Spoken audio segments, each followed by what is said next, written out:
Okay, hi. A slightly different viewpoint, not my face, because I'm sort of sitting here in my pajamas. So I'm writing up a new case study booklet for you guys, and I did that one yesterday, didn't I? And so I need to talk about that, but I haven't written it yet. So perhaps we'll talk about the Crocker Range biosphere in Borneo. It's a sustainable management scheme. So if your exam question asks you about one way to sustainably manage the tropical rainforest, you can talk about the biosphere.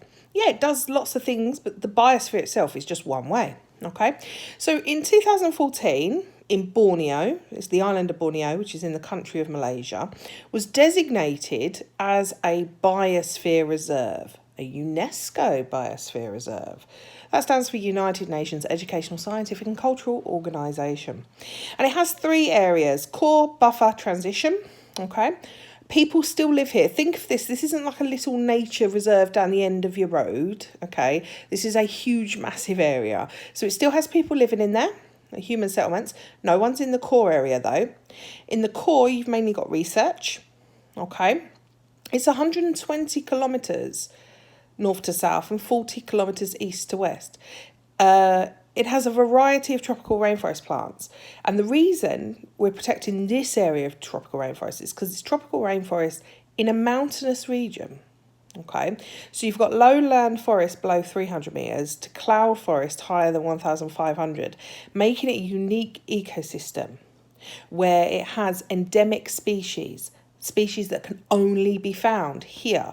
So it needs to be protected. One reason we have to manage it is to protect these endemic species, otherwise they'll go extinct.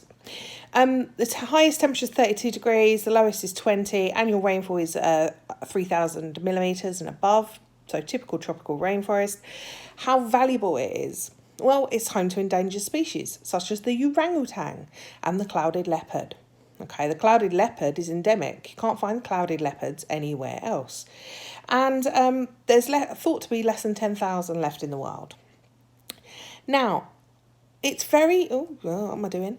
It's very important to study these things because they are vulnerable to environmental changes, human activity, climate change, and give us a real insight.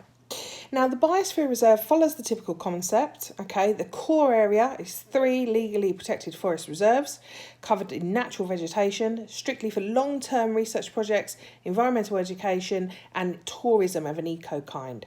It's estimated there's only about 200 people living in there. There's no actual big settlements. They might be engaged in small-scale agriculture, such as the farming and coconuts and fruit, but generally it's untouched, it's legally protected, you can't do anything there. This is incredibly sustainable, both environmentally and socially. There are 6 permanent plots for ecological monitoring. They contain more than 300 plant species, 101 mammals, 259 bird species, 47 reptiles. Remember, your examiner will not know if it's 47 reptiles or 44 reptiles. They might get a bit sus if you write 4,747 reptiles. Now, the buffer and transition zones are environmentally sustainable, but importantly, economically sustainable.